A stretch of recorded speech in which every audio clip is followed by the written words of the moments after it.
What's up, everyone, and welcome to the weekly Q&A. Real quick before questions, we need to send a shout out and a thank you to 3 people, Gio Flores, Brian Kinney, and Cake the Enforcer, who all joined our Patreon at the Jedi Master level. Thank you all so much. Your support is huge. It means the world to us. Also, today's video is brought to you by Skillshare.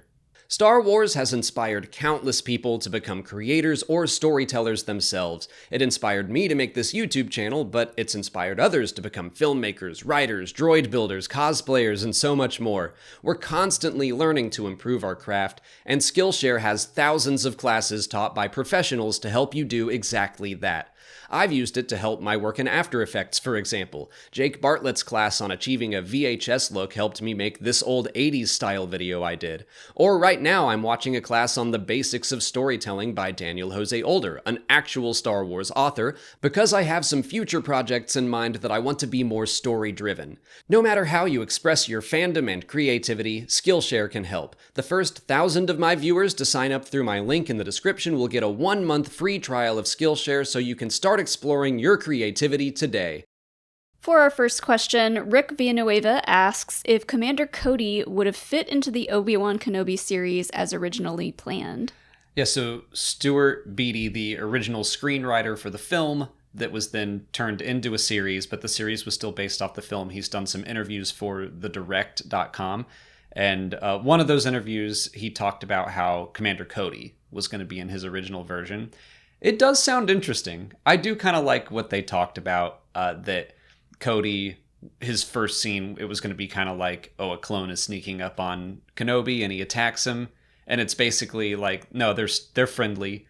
Cody has taken his chip out, and he's keeping Obi-Wan on his toes. Basically like fake hunting him and be like, you got to be aware of your surroundings. You'd be dead, blah, blah, blah, that kind of thing. Yeah. I mean, I think it could have worked. However, there's always the chance of most people not remembering what the chips actually did and what they were, and then you have to explain how he got it out. And like, not everybody who's watching these live action shows have seen shows like The Bad Batch, where we've seen several people or clones already take their chips out, so it might be a little confusing. Yeah, they would have had to get around that, and I think they could have. I think they could have just basically been like, hey, Cody feels bad about what he did. They don't have to get into the fact that it wasn't his choice, that more Cody has since become an ally to Kenobi, and the people who know why. I do think that I really like what they did with Broken Ben in the series, just that Obi-Wan was alone. He was disconnected from people. He didn't really have any friends, and he was avoiding them in the series, and I think that works better, at least for the themes of the series we got. You know, this could have rippled out into making it a very different movie. I'm just thinking in the context of the show, I like what it said about, connection to people is a strength, and his connection to Luke and Leia and his hope for the future is what gets him out of that hole in episode 6. I think that works better if he doesn't have Cody at the start, who is a connection and a friend. Yeah. Plus, it would have been pretty awkward because he was the one to like shoot him down. They could have made some fun jokes about that. When everything, ended up happening. But yeah, Obi-Wan doesn't have too many close connections that we, like, at that point in the show. He knows Bail, but, like, doesn't keep in contact with him. He knows about Luke and Leia, but he's staying off, hidden away. So his best friend is Tika, the Jawa, who just, like, roasts him constantly. Yeah. And, like, I really like the moment that they have in the show when he does see the veteran clone. Mm-hmm. And he has that moment of like, oh no, like they're still out here. And, it just reminds him of like everything that happened and that the people involved are still suffering. Yeah. So, that would have been... To keep on that moment for a second, I really do like that moment because it feels like silently acknowledging all the chip stuff. Like, to me, I can headcanon it that Obi-Wan knows about the chips, knows it wasn't the clone's fault, and shows compassion for that clone. That's what that moment says to me, and I really like that. Yeah, I think they had too much history that is not directly related to the Luke Leia story in that direction. It's related to Vader, which is, I guess, also important, but it would have been weird going forward if they brought Cody in for only this amount of time for this show, and then he was like, all right, bye. And then they had to go their separate ways. So I don't know. It could have worked, but there would have been a lot of loose ends, I think. It could have worked, but I think it would have been a very different story. That's kind of like, I keep thinking about it in the context of what we got. And the movie probably would have been, in broad strokes, the same, of Obi-Wan leaving to protect Leia, confronting Vader. But he may have not been quite so broken. It may have not been as personal of a journey. BD has talked a lot about how it was kind of Kenobi learning to let go of his control over Luke and getting to the point of like, you know what, Owen, you're right. He just needs to be a kid and stepping back, which that does happen in the series. But I think that might have been Stuart Beatty's version of Kenobi's arc. So he probably just would have been starting and ending in different places. And I really like his arc in the series. But I do want to say the stuff with Cody he described is pretty fun. I don't think it would have worked in the context of this show, but he described a scene where like bounty hunters come after Kenobi, Cody kills them, and then they have to dispose of the bodies, so they drive out to the local Sarlacc to toss them in, and then like another vehicle comes up and you think like, oh no, they're in trouble. And it's just another group of people tossing stormtroopers in, and they're just like, hey, how you doing? Like, this is what everyone on Tatooine does. Like, that is a fun idea. So reading those scenes, I was like, this is pretty neat. And that would also explain, going back to Book of Boba Fett, why there are just random stormtroopers inside Sarlaccs. Yeah. Because they do a good job at cleaning up messes. Yeah, it's just the scum and villainy of Tatooine tossing bodies in. Eek Lee Brat wants to know if a second season of Kenobi is inevitable after its record-setting amount of viewers. I don't think so. I mean, Book of Boba Fett also set records for its amount of viewers. Like, to me, that just means Disney Plus viewership is growing and more people are watching each series. But, Book of Boba Fett Season 2 doesn't seem inevitable. Kenobi, I think, seems more likely. Fans in general, seem like they want that more. To talk about Stuart Beatty again, in his interviews, he was like, I originally kind of thought of the story as a 3-film arc, so we could do 3 seasons. Personally, I'm not really... I'm happy with what we got, and I think I'm ready to just be like, let's leave it alone. If it does happen, I will watch it and be excited for it, but it's just not my first choice. Yeah. I mean, I think part of the reason why it did get so many viewers tuning in is because they marketed it as the rematch of the century for Obi-Wan and Vader over and over and over, and they really hammered it into the ground that, like, we're going to see Obi-Wan and Vader fight again in this show.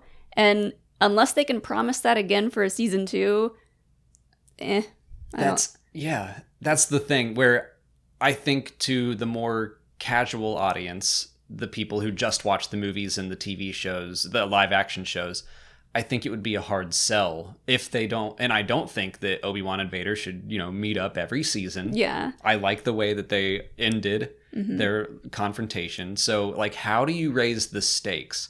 I think that we, and probably everyone watching this video, would be on board with them doing something weird and trippy and like Force vision stuff so that Obi-Wan learns to become a Force ghost, make it really just like it's all on Tatooine and it's all spiritual and just strange. Bring back the nose lizards. Yeah.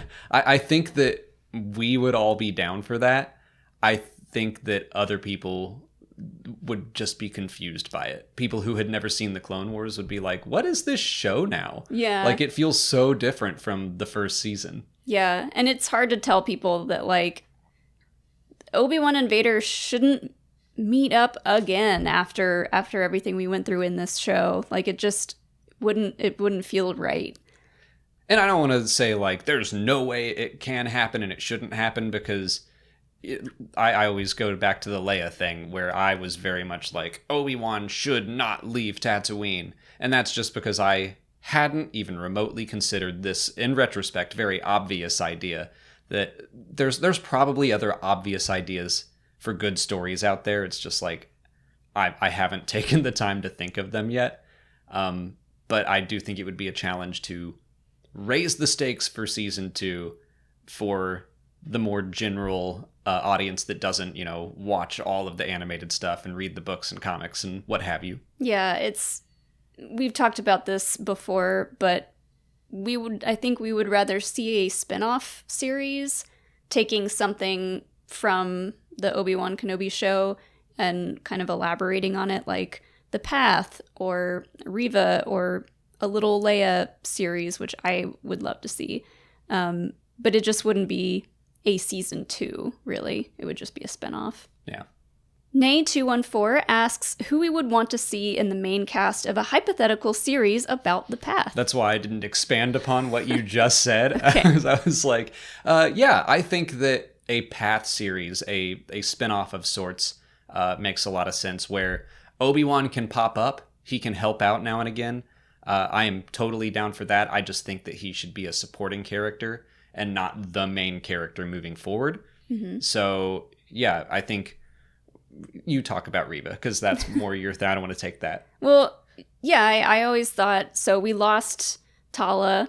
She was kind of the leader of the Path from what we could see in the show. So now that we know Reva has survived, she didn't go full dark side in the end. She decided to come back to the light.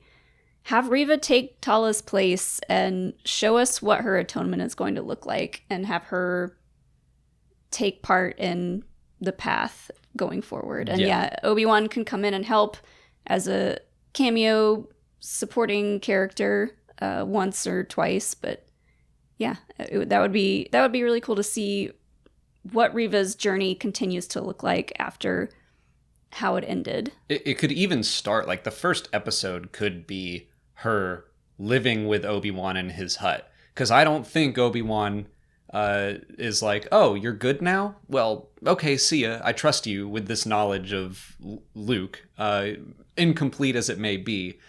I don't think he just sends her on her way.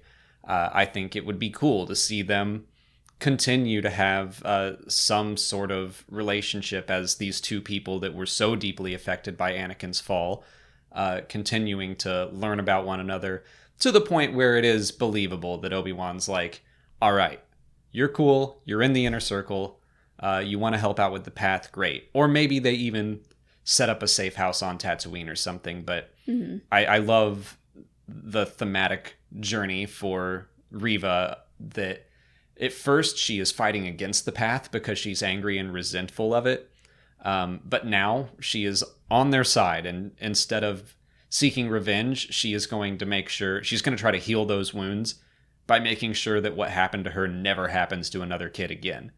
I think that's a great journey for her. And obviously Star Wars has kind of struggled to show, okay, you're good now, and also you're alive, mm-hmm. and keeping that story going. And what does that look like? Exactly. So to me, that makes perfect sense. On top of Reva, I think Roken is a no-brainer. Because of his role in the Path. I mean, he's got to find a new headquarters. Jabim got messed up. Mm-hmm. And then, obviously, I'd want to see Quinlan Vos. Yeah. I don't know that he'd be a main character, but a fun, like Tala said, he helps out now and again. Mm-hmm. So, yeah, let him pop up. And somehow Wade returns. Yeah, Wade. Wade swims out of Nur. Yeah. He's like, guys, I made it. He's too angry about getting taken out like a punk. So the anger keeps him alive. I think he's just like the Kenny of this show, like in South Park. Wade gets shot down every episode, but he's got too much fan love behind him to die at this point. Mr. J.D. Rice wants to know if Obi-Wan would have been better received if it were released all at once instead of weekly.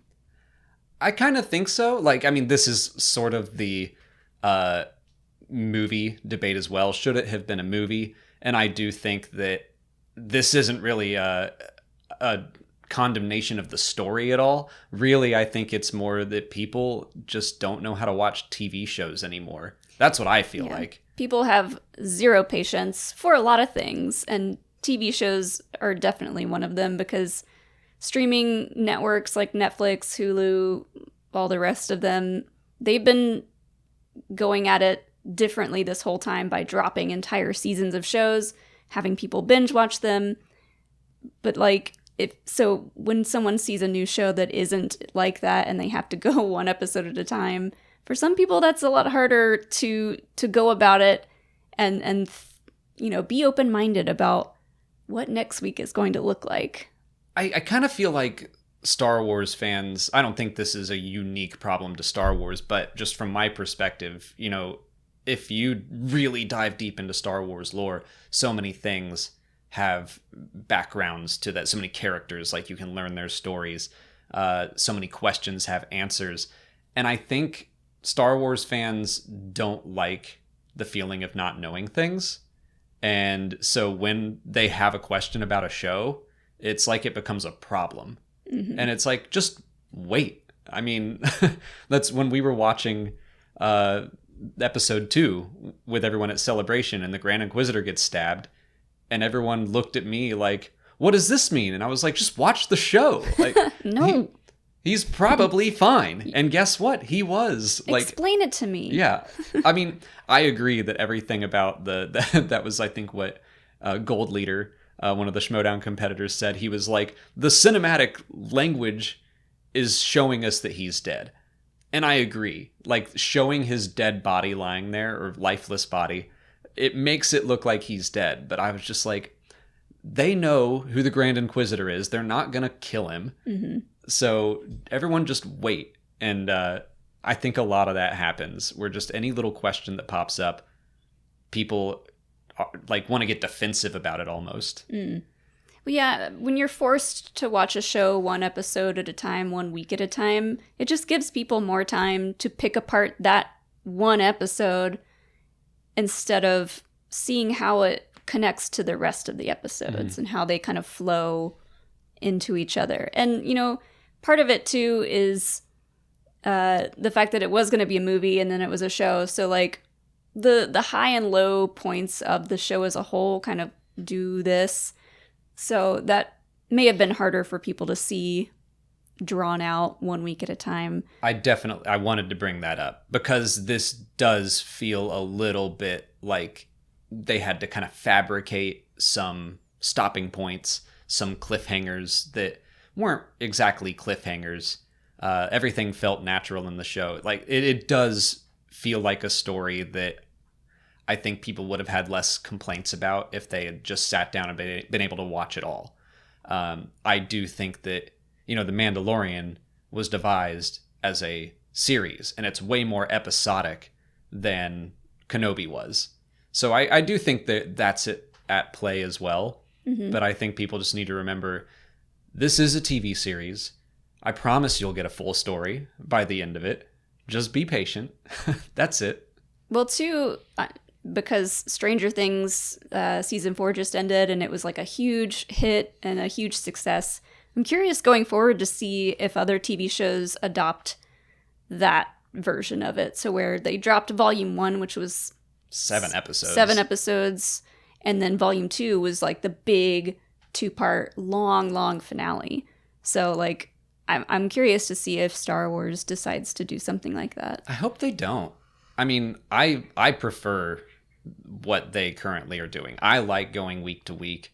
I think it's so much fun talking about, what's going to happen next for a week and then being wrong about it and enjoying the next ride. Well, sure. Content creators enjoy the once a week steady amount of work to do. Yeah. I mean, that's part of it for sure. But I think that it creates more fun fan discussion as well. It also creates more frustrating fan discussion. So, it's a double-edged sword. But I don't know. I got kind of tired of the binge model.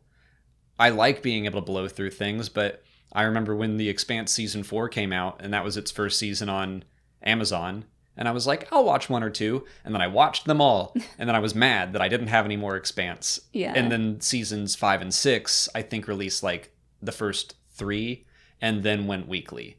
And I was like, this is nice. I like this. Yeah. Just being able to spread your series out a little bit more.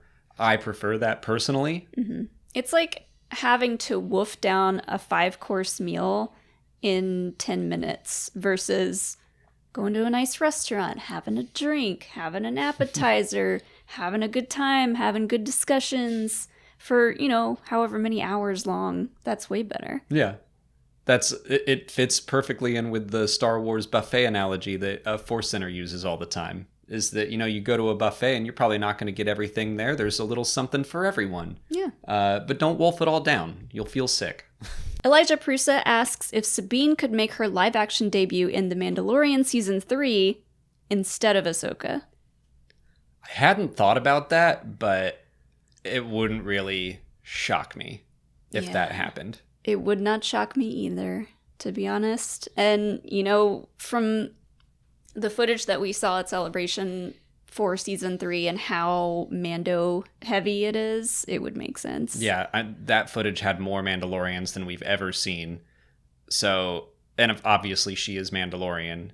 So and she's got history with the Darksaber. She's got history with the Darksaber. She knows Bo-Katan. Ahsoka has popped up randomly 2 seasons in a row, if we're counting Book of Boba Fett. So, yeah, I think that the next time we see Ahsoka, she might have a buddy in tow. Mm-hmm. Maybe she'll have more than one. I don't know. Could see Hera, could see Rex, could see Zeb.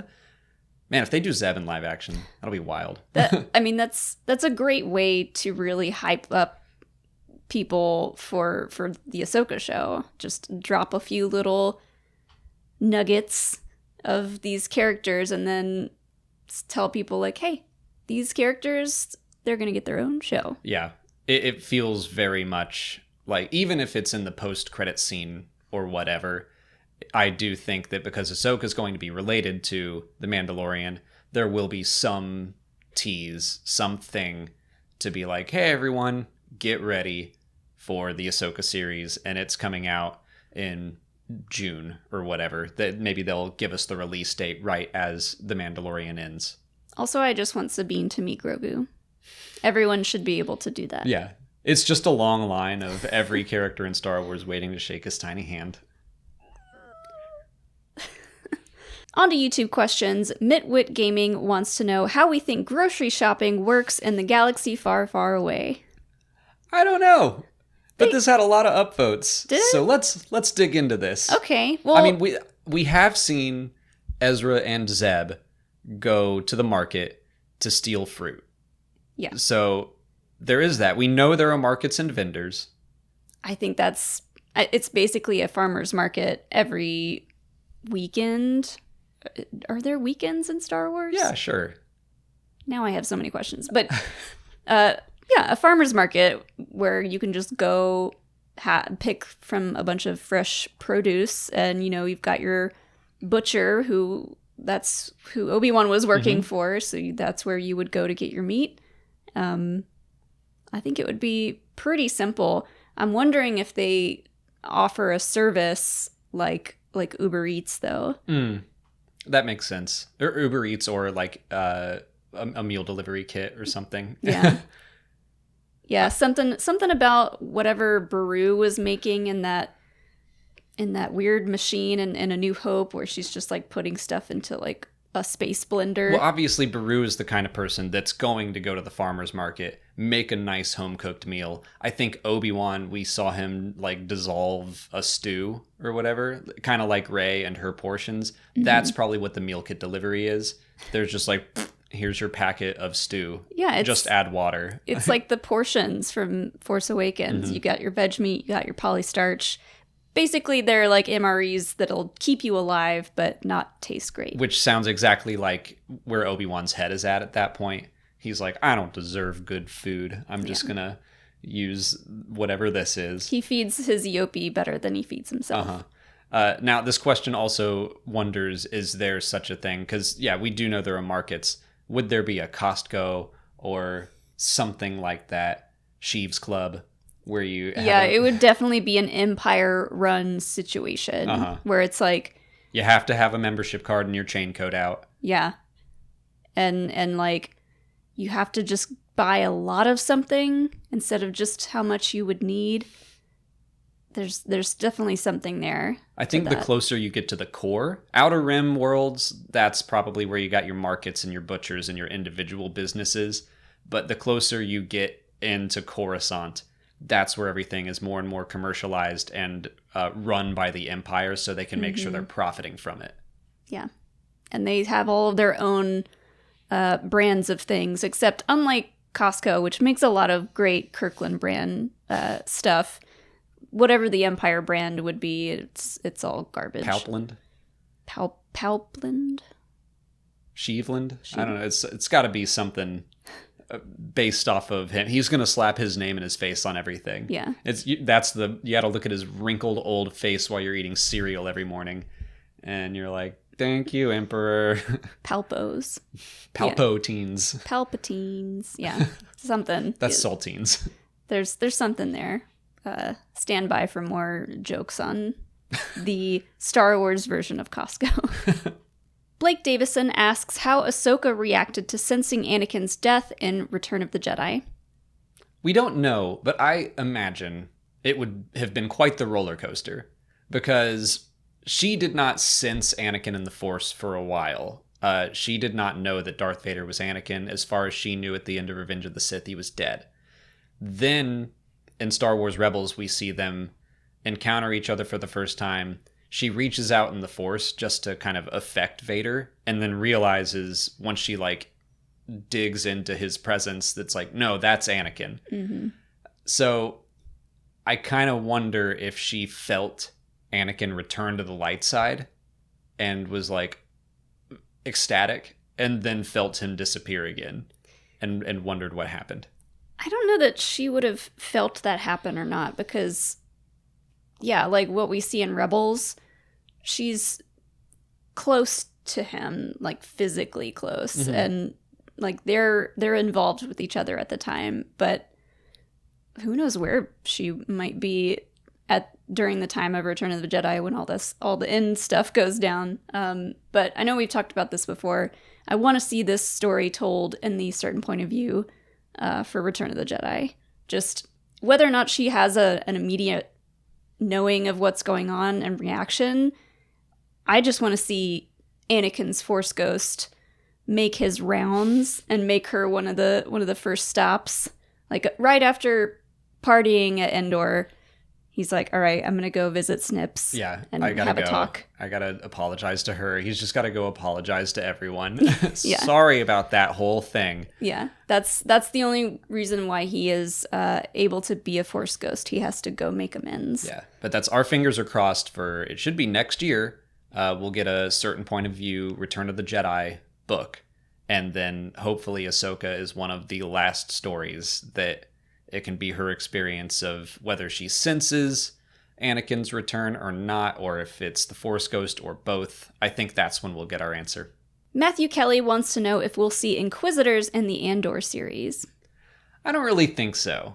I like where your head's at. I like the idea of non-Force sensitive people having to go up against an Inquisitor, and that would be much scarier in that context, I think, than, in Obi-Wan Kenobi, the Inquisitors are less than Vader. He's the big scary one.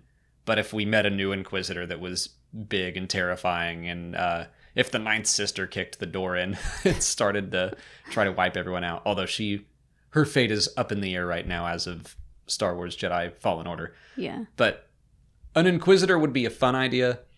I think that they're going to, similar to Rogue One, for the most part, lean away from the Jedi and the Sith. Yeah, I agree. I think the Force users, if there are any in this show, it's going to be very few and far between. We got a lot of Inquisitor stuff in Kenobi, so I doubt we'll see a ton of it in Andor. However, I would love to see the Grand Inquisitor again, because I will never shut up about how much I loved Robert Friend as Rupert Friend? Rupert, yeah. Rupert Friend as Grand Inquisitor because he was great. You're just a Grand Inquisitor mega fan now?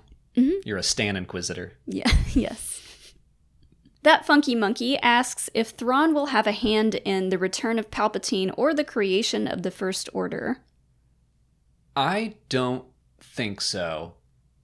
I think my gut is telling me that Thrawn, and I'm pulling out of stuff that we know from like the books, which I know they don't always inform what happens in live action, but Thrawn in the books is very much like I'm doing what I have to do to protect the Chiss ascendancy. So I don't think he was the biggest fan of Palpatine. I think he was a fan of the power that he held. Thrawn didn't like the Death Star. I don't think he would like Starkiller Base. Too showy. Yeah. Too dangerous, I think. Yeah. He wanted a big fleet. He wanted the power to fight against the dangers of the unknown regions. I don't think he liked the idea of planet killers. So I think that his goal is going to be more to rebuild the Empire, or at least the fleet.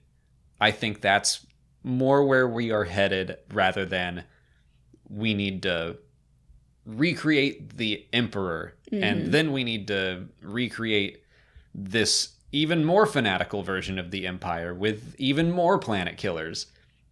That just doesn't feel like Thrawn to me.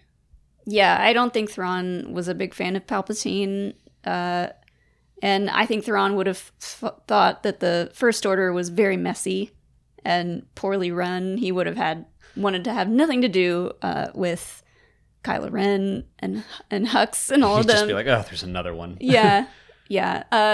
What I think of, though, in this situation is more like something like the Final Order, like all those ships coming up out of the whatever that was. Which were also planet killers. Yeah. So, like, I think he would have been a fan of that plan. I don't think so. No? He wanted a fleet. Not of planet killers. He was not happy about the Death Star. Maybe if it were in a fleet that could spread out, maybe he'd be more on board. All right, well, take off the planet killer aspect of the Final Order then. Well, then that's kind of what I think he's going for now. Yeah. I think he is working with Elsbeth, I think her name was, and other people to rebuild a fleet of some kind. I kind of see this as, this is another like classic Star Wars villain thing. Like, I can do this better. I can handle the power better than Palpatine could. Like, I could see him getting word that Palpatine was dead and being like, oh, great. Like, I'll come back and I'll handle this. Now, does that mean that he doesn't tie in with like all the stuff we saw in Navarro with the cloning tubes? That does feel like it's starting to get convoluted, where it's like, okay, now we have multiple Imperial factions, which is a thing in Star Wars Legends, and it sounds like it is in canon as well. That starts to make things a little more confusing, though, where it's like, who's the big bad, Gideon or Thrawn, or are they just separate? It's going to be really interesting to see how they portray Thrawn and what his end goal is going to be, because I don't know that much about Thrawn, but like, what is his end goal? His end goal is to protect the Chiss ascendancy, and his big flaw is that he will do it at any cost. So he only cares about the Chiss ascendancy. Yeah. So he doesn't care then about what the Empire stood for in First Order. They just wanted power and control. Yeah. So he made a deal with the devil, Palpatine, to help protect his people. And obviously, like, that in my headcanon right now, to reconcile the fact that he's a little more noble in the books than he is in like Star Wars Rebels even, is that making a deal with the devil is always a bad idea, and it's going to corrupt you. And I could see him being like, oh, with the Emperor out of the way, I can run this. I can be responsible with all this power, and I'll do it the right way. But he is very much like I would say he lines up pretty well with the fascist ideals of like, whatever we have to do for security in the unknown regions is what we will do. In the Last Ascendancy book, we learn about this Chiss super weapon they have, and he doesn't wind up firing it, but he was like, if that were my only course of action, I would have done it. So he's willing to use terrible weapons if there's no other way. Mm-hmm. It's just not his first choice. Sure.